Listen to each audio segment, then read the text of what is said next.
రాష్ట్ర విభజనలో ఆంధ్రప్రదేశ్కు కొంత అన్యాయం జరిగిన మాట నిజమేనని, దాన్ని దృష్టిలో ఉంచుకునే ఇప్పటి వరకు బాగానే సాయం చేశామని కేంద్ర మంత్రి వెంకయ్యనాయుడు అన్నారు. ప్రత్యేక హోదాతో నిమిత్తం లేకుండా ప్రత్యేక గుర్తింపు ఇచ్చి సాయం చేస్తున్నామన్న వెంకయ్య ఈ విషయంలో ఏదో ఒక పరిష్కారం చూపాలని హోంశాఖను పదే పదే కోరుతున్నానన్నారు. త్వరలోనే ఈ సందిగ్ధ పరిస్థితి తొలగిపోతుందంటున్న కేంద్ర మంత్రి వెంకయ్యతో ఈటీవీ ప్రత్యేక ఇంటర్వ్యూ ఇప్పుడు.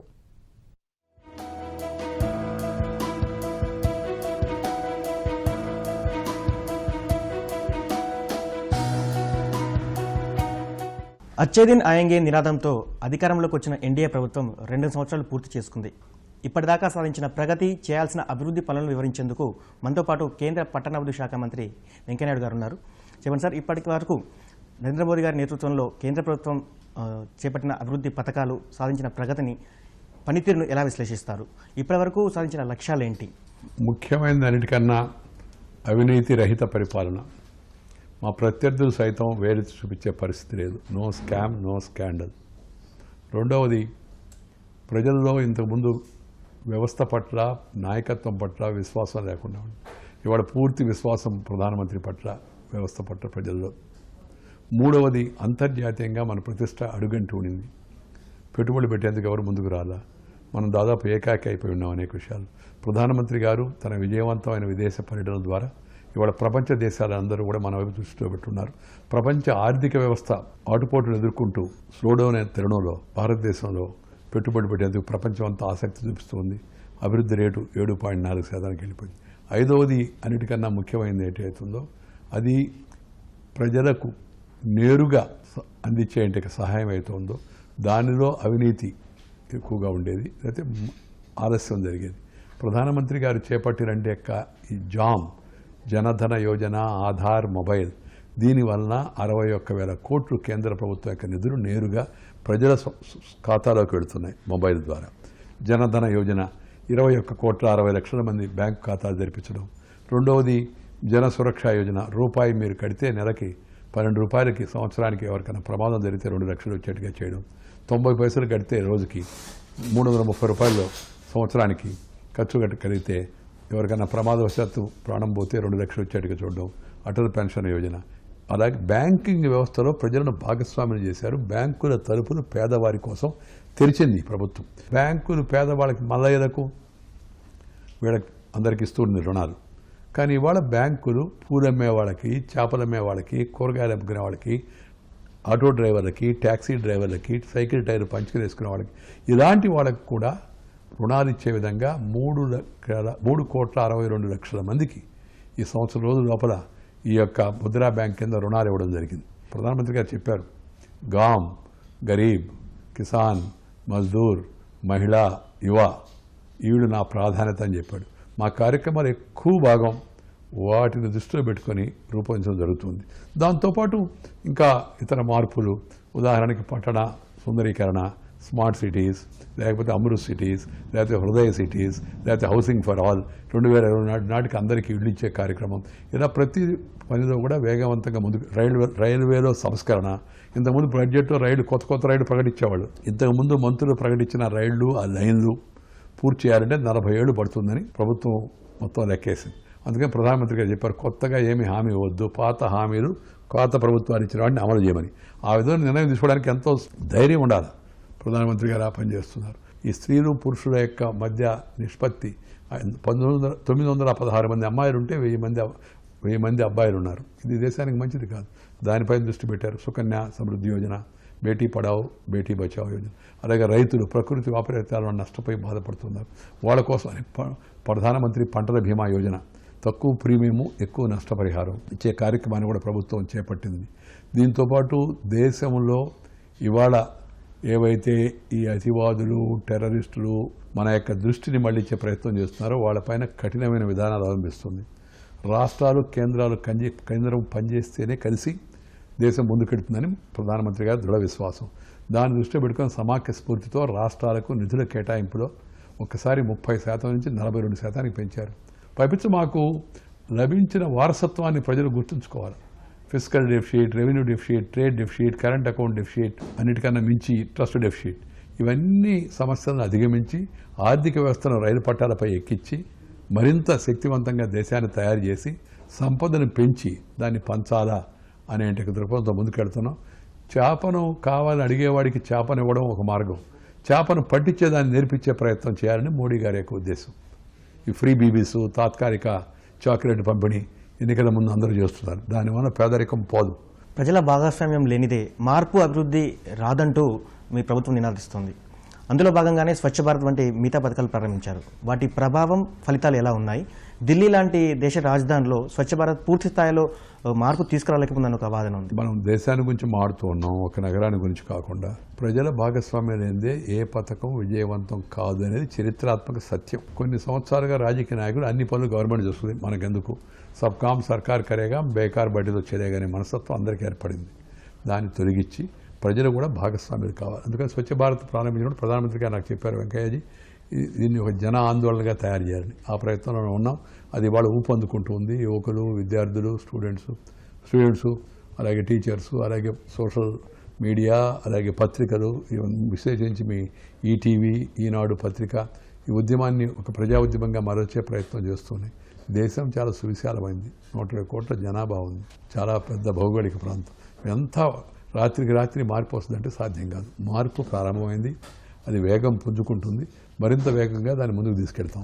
ఇంతకుముందు ఏంటంటే మున్సిపాలిటీ కలెక్టర్ వైపు, కలెక్టర్ స్టేట్ వైపు, స్టేట్ సెంటర్ వైపు, సెంటర్ వరల్డ్ బ్యాంక్ వైపు చూసేవాళ్ళు. నిధులు, డబ్బు పైనుంచి రావాలని. అదొకటి ప్రణాళికలు కూడా ఢిల్లీ రూపొందించి మా టాప్ డౌన్ అప్రోచ్ లాగా ఇచ్చేవాళ్ళం. ఇప్పుడు అది మార్చాం, బాటమ్ అప్ అప్రోచ్, కింద నుంచి ప్రణాళిక తయారు చేసి పైకి పంపించాలి. ఒకటి. రెండవది, ప్రజలను భాగస్వామ్యం చేయాలి. నేను ఈ మధ్య ఇండోర్ వెళ్ళాను. ఇండోర్లో స్మార్ట్ సిటీ కాంపిటీషన్లో ఇండోర్ ఉంది. 26 లక్షల ఇండోర్ జనాభా, 6 లక్షల మంది ఆన్లైన్లో, ఆఫ్లైన్లో కన్సల్టేషన్లో పాల్గొన్నారు. తమ నగరం ఎలా ఉండాలని, ఆ నగరాన్ని ఎలా తయారు చేసుకుంటారని వాళ్ళే నిర్ణయించుకోమన్నారు. ఆ నగరం యొక్క ఆర్థిక అభివృద్ధి ఎలా ఉండాలో దానికి కావాల్సిన ఆలోచనలు వాళ్ళని చేయమన్నారు. అందువల్ల ఈ పథకాలు విజయవంతమయ్యే అవకాశం ఎక్కువగా ఉందని నేను భావిస్తున్నాను. దేశంలో అవినీతి ప్రక్షాళన మొదట ప్రజలతోటే ప్రారంభిస్తామని నరేంద్ర మోదీ ఎన్నికల సమయంలో చెప్పారు. అందుకోసం ఫాస్ట్ ట్రాక్ కోర్టులు సైతం ఏర్పాటు చేస్తామని చెప్పారు. దాని పరిస్థితి ఎలా ఉంది? ఈ విషయంలో న్యాయ వ్యవస్థతో చర్చలు జరుగుతూ ఉన్నాయి. న్యాయశాఖ మంత్రికి ఈ విషయాన్ని ప్రధానమంత్రి గారు ఈ మధ్య గుర్తు చేశారు. ఒకటి, ఈ ప్రభుత్వం పైన ఏ ఒక్కడు కూడా వేలెత్తి చూపించే పరిస్థితి లేదు అవినీతి గురించి. ప్రధానమంత్రి అవినీతి పరుల పాలిటీ సింహస్వప్నంగా తయారయ్యాడు, మెసేజ్ వెళ్ళింది. రెండవది, ఈ criminalisation, corruption in public life అదో పెద్ద క్యాన్సర్ వ్యాధిలాగా వ్యాపించింది దేశంలో. దాన్ని ట్యాకిల్ చేయాలంటే ఈ కేసులు ఏతున్నాయో ఇవన్నీ సంవత్సర వ్యవధి లోపల విచారణ పూర్తి కావాలని ప్రధానమంత్రి యొక్క అభిష్టం. ఆ దిశలో న్యాయశాఖ కసరత్తు ప్రారంభించింది, న్యాయ వ్యవస్థతో మాట్లాడుతూ ఉంది. అది కూడా ఈ ప్రభుత్వం యొక్క ప్రాధాన్యతలో ఒక భాగంగా ఉంది. 2 ఏళ్ల పాలనలో పేద మధ్యతరగతి సహా యువతరం పెట్టుకున్న అంచనాలను ఎంతవరకు చేరుకున్నారు? ప్రజలు అనుకున్నారు మోడీ గారు వస్తే నాయకత్వం వస్తుంది, ఇండియాకి వచ్చింది. దేశానికి ఒక డైరెక్షన్ వస్తుంది అనుకున్నారు, వచ్చింది. కొత్త ఉత్సాహం వస్తుంది అనుకున్నారు, వచ్చింది. ప్రపంచంలో మన దేశానికి గుర్తింపు వస్తుంది అనుకున్నారు, గుర్తింపు వచ్చింది. ప్రాధాన్యత అంతా అభివృద్ధి పైన ఉండాలా అనుకున్నారు. డెవలప్మెంటే మా ప్రాధాన్యత అని ప్రధానమంత్రి చెప్తున్నాడు. దాంతోపాటు యువతలో ఒక ఆశలు, ఆకాంక్షలు ఏంటంటే మా ఉద్యోగ ఉపాధి అవకాశాలు మెరుగుపడతాయని. ఆ దిశలో స్కిల్ డెవలప్మెంట్ని ఒక మినిస్ట్రీ క్రియేట్ చేశారు. పెద్ద ఎత్తున దానికి ప్రోత్సాహాన్ని ఇస్తూ ఉన్నారు. డబ్బు ఏదైతే చెందాల్సి ఉందో ఆ చెందే డబ్బు స్కాలర్షిప్ కావచ్చు, సబ్సిడీ కావచ్చు, పెన్షన్ కావచ్చు, మధ్యలో లీకేజ్ లేకుండా జనధన యోజన, ఆధార్, మొబైల్ దానిపైన ఎక్కువ దృష్టి పెట్టాడు. నిన్న కూడా ఆయన మాకు 2 సంవత్సరాలు పూర్తయిన సందర్భంగా తీసుకున్న మంత్రివర్గ సమావేశంలో నొక్కి ఒక్కాణించాడు. దాన్ని విజయవంతం చేయాలని కేంద్రం నుంచి 3 లక్షల కోట్లు ఏటా సబ్సిడీ రూపంగా వెళుతోంది. ఎల్పిజి గ్యాస్ సిలిండర్ సబ్సిడీలోనే ఇప్పటి వరకు జరిగిన ప్రక్రియలో 3,50,00,000 మంది బినామీ వాళ్ళు ఈ గ్యాస్ను కాజేస్తున్నారని తెలుసుకున్నారు, అది తగ్గించారు. అలాగే యూరియా మనం చిన్నప్పటి నుంచి చూస్తే, నేను ఎమ్మెల్యేగా ఉన్నప్పటి నుంచి ప్రతి సంవత్సరం గొడవలు, వర్షాకాలం రాగానే యూరియా కొరత, క్యూలు, లాఠీ చార్జీ, వెయిటింగ్ లిస్టు, పేపర్లో ఫోటోలు అంతా. ఈ సంవత్సరం అదేం లేదు. ఎందుకు? ప్రధానమంత్రి గారు ఒక అవుట్ ఆఫ్ బాక్స్ ఐడియా ఏంటంటే ఆ యూరియాకి నీమ్ కోటింగ్ ఇచ్చాడు. ఎందుకంటే యూరియా రైతుల పేరుతో డ్రా చేసి సబ్సిడీ తీసుకొని పరిశ్రమలకు ఉపయోగిస్తున్నారు. ఇప్పుడు నీమ్ కోట్ చేయడంతో పరిశ్రమలు అది ఉపయోగించే అవకాశం లేకుండా పోయింది. ఇలా ప్రతి ఒక్క విషయంలో కూడా ప్రధానమంత్రి వినూత్నమైన ఆలోచనలు చేస్తూ ఉన్నాడు. పార్లమెంటు సమావేశాలకు సంబంధించి రాజ్యసభలో సరైన బలం లేకపోవడం వల్ల కీలక బిల్లులు ఆమోదం పొందకుండా పోతున్నాయి. ఈ సమస్యను ఎలా అధిగమించబోతున్నారు? దీనికి పరిష్కార మార్గం ప్రజలు బీజేపీకి పూర్తిగా ఆధిపత్యాన్ని ఇవ్వడం ఒకటి. రెండవది, దీన్ని బీజేపీ తప్పుపట్టారు కదా, ఎందుకంటే మాకు బలం రాజ్యసభలో లేదు. ఉన్న పరిస్థితుల్లో మేము ప్రతిపక్షాన్ని విశ్వాసంలోకి తీసుకోవడం ద్వారా ఆధార్ బిల్లు వివాదాస్పదంగా దాన్ని పాస్ చేయించాం. బంగ్లాదేశ్ భారత్ సరిహద్దు ఈ యొక్క మార్పిడి అవుతుందో అది 1974 నుంచి పెండింగ్లో ఉంది. మాట్లాడి దాన్ని కూడా ఆమోదింపజేశాం. ఇదే విధంగా రాబోయే రోజుల్లో ఈ జీఎస్టీ పైన అలాగే ల్యాండ్ బిల్లు పైన కూడా ఏకాభిప్రాయం సాధించే ప్రయత్నం ముందుకు పెడుతున్నాం. తెలుగు రాష్ట్రాల్ని అన్యాయం చేయలేదని, ప్రత్యేకించి ఏపీకి వీలైనంత ఎక్కువ సాయం అందిస్తామంటున్నారు కేంద్ర మంత్రి వెంకయ్యనాయుడు.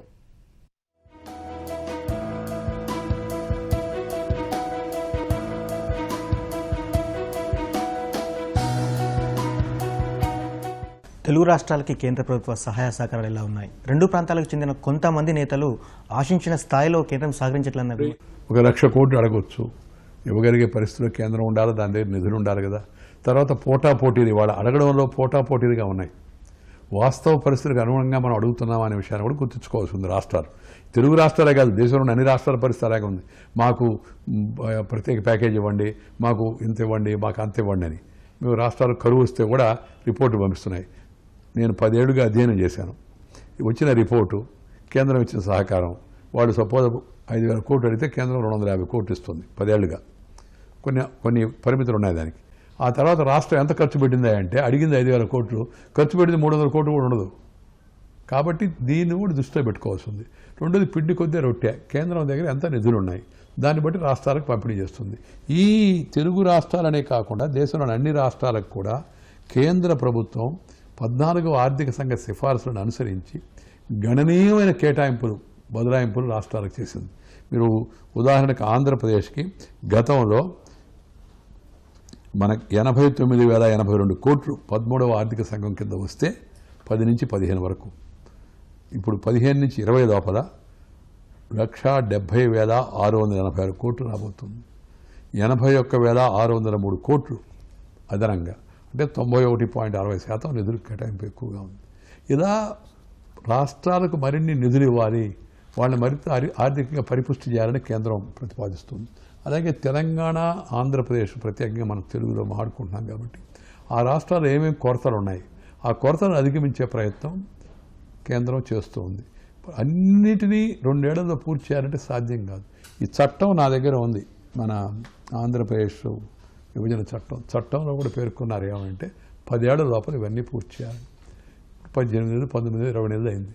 ఈ లోపల ప్రభుత్వం ఆశించిన దానికన్నా ఎక్కువగా చర్యలు తీసుకుంది.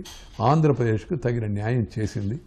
తెలంగాణకు కూడా ఏది జరగాల్సిన న్యాయం చేస్తూ ఉందని నేను భావిస్తున్నాను తెలుగువాడిగా. ఎందుకంటే ఈ రాష్ట్ర విభజన సమస్య కొద్దిగా జటిలమైంది.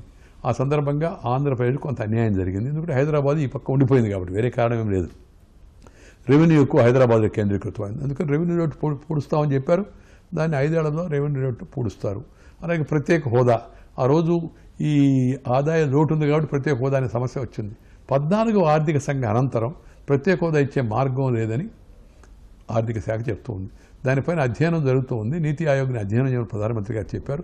త్వరలో దీనికి పరిష్కారం కనుక్కొని అసందిగ్ధ పరిస్థితిని తొలగించండి, వాస్తవాలు ప్రజలకు చెప్పండి అని నేను అనునిత్యం గృహమంత్రికి, ఆర్థిక మంత్రికి చెప్తూ ఉన్నాను. బయట స్టేట్మెంట్ ఇచ్చి ప్రకటన చేయడం చాలా సులభమైన విషయం అనుకోండి. కొంతమంది బిల్లు ఎందుకు పెట్టలేదా అంటే సమాధానం చెప్పరు. బిల్లు అవసరం లేదన్నారు. ఇప్పుడు ఏమో ప్రైవేటు బిల్లు పెడతా ఉంటారు. బిల్లు అవసరం లేదని చెప్పిన వాళ్ళే ప్రైవేటు బిల్లు పెడతా ఉంటారంటే బిల్లు అవసరమే కదా. ఆ తర్వాత ఇదంతా కూడా జాతీయ అభివృద్ధి మండలి నిర్ణయం చేయాల్సి ఉంది. జాతీయ అభివృద్ధి మండలిలో అన్ని రాష్ట్రాలు ఉన్నాయి. ప్రతి రాష్ట్రం, అనేక రాష్ట్రాలు, 11 రాష్ట్రాలు వాళ్ళ ప్రత్యేక హోదా అడుగుతున్నాయి. సో ఇవన్నిటినీ అర్థం చేసుకొని పరిష్కరించుకోవాల్సిన ప్రయత్నం చేయాల్సి ఉంది. కానీ నేనేమంటున్నానంటే ఆంధ్రప్రదేశ్ ప్రత్యేక హోదా కన్నా ప్రత్యేక గుర్తింపు ఇచ్చి ప్రత్యేక రాష్ట్రంగా ఆంధ్రప్రదేశ్ను గుర్తించి కేంద్రం కేటాయింపులు ఇస్తూ ఉంది. అది కొంతమంది కంటగింపుగా కూడా ఉంది. నేను నా విభాగంలో మొదటి సంవత్సరమే 1000 కోట్లు ఇచ్చాను రాష్ట్ర రాజధాని గుంటూరు, విజయవాడ అభివృద్ధికి. ఇప్పుడు టెండర్లు పిలుచుకుంటున్నాం. మనం ఇచ్చిన డబ్బులు ఖర్చు పెట్టడానికి కూడా కొంత సమయం పడుతుంది కదా. ఒకటి తర్వాత ఏదైనా ఒక సంస్థను మంజూరు చేస్తే దానికి కావాల్సిన డబ్బు అంతా ఒకటే సంవత్సరం ఇవ్వలేరు. రాష్ట్రం ఇవ్వడం లేదు, ఆ విధంగా తను మంజూరు చేసేవాడికి కేంద్రం కూడా ఇవ్వలేదు. 2 ఏళ్ళు 3 ఏళ్ళలో వస్తుంది అంతా కూడా. అలాగే విద్యా సంస్థలు ఆంధ్రప్రదేశ్కి ఎప్పుడు నేనండి విద్యా సంస్థల కేంద్ర ప్రభుత్వం ఇచ్చింది, ఎందుకు ఇవ్వాల్సి ఉంది, ఇచ్చింది. అది వాళ్ళకి రావాల్సిన న్యాయమైన హక్కు కూడా కాబట్టి, కానీ ఆలస్యం చేయకుండా ఇచ్చింది. తర్వాత దాంట్లో మీనమేషాలు లెక్కబడ్డం కొన్ని విధి విధానాలు కూడా, ఉదాహరణకి ఎన్ఐటి నిన్న క్యాబినెట్ అప్రూవ్ అయింది, కానీ ఎన్ఐటి ఆల్రెడీ ప్రారంభమైపోయి ప్రైవేట్ క్యాంపస్లో నడుస్తూ ఉంది. అదేంటి వాసవి కాలేజీలో తాడేపల్లిగూడలో.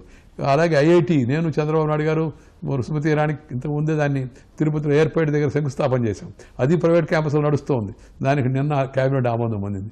అందువలన ప్రత్యేకంగా ఎందుకు అనుకున్నామంటే అన్యాయం జరిగింది మాకు, విద్యా సంవత్సరాన్ని అక్కడ ఉండిపోయినాయి, మా సంగతి ఏమిటని ఆ భావం అయితే ఉందో దాన్ని అర్థం చేసుకొని కేంద్రం వ్యవహరిస్తూ ఉంది. అలాగే మిగతా సమస్యలకు కూడా పరిష్కారం పోలవరం చర్చిస్తున్నారు. పోలవరానికి 1980లో శంకుస్థాపన జరిగింది, అంటే 35 ఏళ్ళు అయింది. ఎంత ఖర్చు పెట్టారో వాళ్ళు. అలాగే ఇప్పుడు ఈ ప్రభుత్వం అంతా సంవత్సరాల ఖర్చు పెట్టడానికి సాధ్యం అవుతుందా? మిగతా రాష్ట్రాలకు కూడా బాధ్యత ఉంది కదా కేంద్రం పైన. బట్ సకాలంలో పూర్తి చేసేందుకు అన్ని విధాలు చర్యలు తీసుకుంటామని మంత్రి గారు చెప్పారు. ఆ దిశలో ముందుకు వెళ్తూ ఉన్నాం. అంటే ఈ విషయానికి సంబంధించి రాష్ట్ర విభజన సమయంలో రాజ్యసభలో మీరు వ్యవహరించిన తీరు, మీ పోరాటం ప్రశంసించిన వ్యక్తులే ఇప్పుడు కొంతమంది విమర్శిస్తున్నారు. వాళ్ళు నోరెత్తల ఇప్పుడు వాళ్ళు నోరెత్తున్నారు. ఏమనంటే విమర్శించడం కోసం.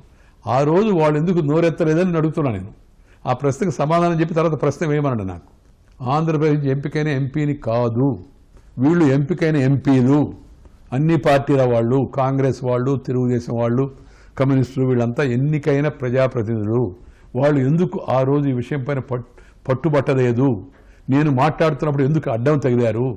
చర్చను అర్థవంతంగా ముగించే అవకాశం ఎందుకు కల్పించలేదు? వీటికి వీళ్ళందరూ సమాధానం చెప్పాల్సి ఉంది. నేను మరొకసారి ఈ విషయం పైన విస్తారంగా చర్చించడానికి నేను సిద్ధంగా ఉన్నాను. ఆ రోజు కూడా లోక్సభ అయిపోయిన తర్వాత రాజ్యసభకు వచ్చింది. నేను రాజ్యసభలో సభ్యుడిని, లోక్సభలో ఉండుంటే పరిస్థితి ఇంకో రకంగా ఉండేదేమో నాకు తెలియదు.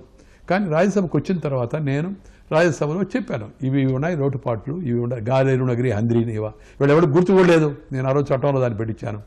అలాగే నెట్టెంపాడు కలవకుర్తి ఎత్తిపోతల పథకం తెలంగాణకు సంబంధించింది, వీళ్ళకి ఎవరికి గుర్తు లేదు. నేను చెప్పి దాన్ని చట్టంలో పెట్టించాను. అప్పుడు నేను మీకు ఆదాయం లోటు ఉంది కాబట్టి ప్రత్యేక హోదా ఇస్తే మంచిది, అది 5 ఏళ్ళు కూడా కాదు 10 ఏళ్ళు కావాలని చెప్పాను. ఇవాళ కేంద్రము ప్రత్యేక హోదా లేకపోయినప్పటికీ కూడా ఆంధ్రప్రదేశ్కి లోటు లేకుండా అన్ని విధాలు సహకరిస్తూ ఉంది. ఆ ప్రత్యేక హోదా విషయం ఇంకా తేలాస్తుంది అనుకోండి. తర్వాత మీరు ఈ మధ్య విశాఖపట్నంలో ఆంధ్రప్రదేశ్ ప్రభుత్వం పెట్టుబడుల సదస్సు పెట్టింది. నేను కూడా వెళ్ళాను. అనంతకుమార్ వచ్చాడు. 3,60,000 కోట్లు 4 లక్షల కోట్లు పెట్టుబడి పెడతామని పారిశ్రామికవేత్తలు వచ్చారు. వాళ్ళు ఎవరు ప్రత్యేక హోదా గురించి మాట్లాడారు. ప్రత్యేక హోదా ఉపయోగకరం కాదని నేను చెప్పను, పరిమితమైనది మాత్రమే. ప్రత్యేక హోదా మాత్రమే పరిష్కార మార్గం కాదు, అది ఒక సాధనం. దాంతోపాటు నీకు హోదా మాత్రం ఇచ్చేసి అధికారం ఇవ్వలేదనుకోండి, అవకాశాలు కల్పించలేదనుకోండి, నిధులు విడుదల చేయలేదనుకోండి, వచ్చిన ఉపయోగం ఏంటి? ఇవాళ 11 రాష్ట్రాలు ఉన్నాయి. నార్త్ ఈస్ట్లో 7 రాష్ట్రాలు, హిమాచల్, ఉత్తరాంచల్. వాటి పరిస్థితి ఏందో నాకు తెలుసు. ప్రత్యేక హోదా ఇచ్చారు, మాకు హోదా ఇచ్చారు సార్, కానీ మా సంగతి ఏందని అడుగుతున్నారు వాళ్ళు. నేను గ్రామీణాభివృద్ధి మంత్రిగా పనిచేశాను, పట్టణాభివృద్ధి మంత్రిగా కూడా పనిచేస్తున్నాను.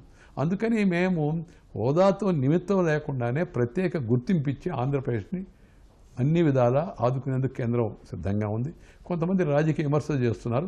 బీజేపీ తెలుగుదేశం కలిసి పోటీ చేశాయి. కలిసి పోటీ చేసిన దానికి ప్రజలు ఆమోదం తెలిపి మంచి మెజార్టీ ఇచ్చారు. 2019 వరకు కలిసి పనిచేసి ఇచ్చిన హామీలు నెరవేర్చే ప్రయత్నం 2 పార్టీలు చేయాల్సి ఉంది. అప్పుడు ఏం జరగద్దో అప్పుడు ఎవరికి వాళ్ళు ఆలోచించుకోవచ్చు. కొంతమంది కేంద్ర ప్రభుత్వం నుంచి బయటకు వచ్చేయమని, బయటకు వస్తే పరిష్కారం అవుతుందా? ఆంధ్రప్రదేశ్ యొక్క సమస్య కేంద్ర ప్రభుత్వం నుంచి తెలుగుదేశం బయటకు వచ్చే సమస్య పరిష్కారం అయ్యేటుంటే అభ్యంతరమే లేదు. అంటే 2 పార్టీలకు చెందిన నేతలు పరస్పర విమర్శలు చేస్తారు. చాలా తప్పది, చాలా తప్పు. ఎందుకంటే కుటుంబ వ్యవహారాలను బయట చర్చించుకోవడం, చెట్టు మీద కొమ్మపై కూర్చొని కొమ్మను నరుక్కోవడం లాంటిదని నా అభిప్రాయం. అందుకని నేను ఈ విషయాన్ని ఇటు పార్టీ అధ్యక్షుడికి ఇక్కడ, ఎందుకంటే నేను చూడడం లేదు, ఆంధ్రప్రదేశ్ వ్యవహారాలు నేను పర్యవేక్షించడం లేదు.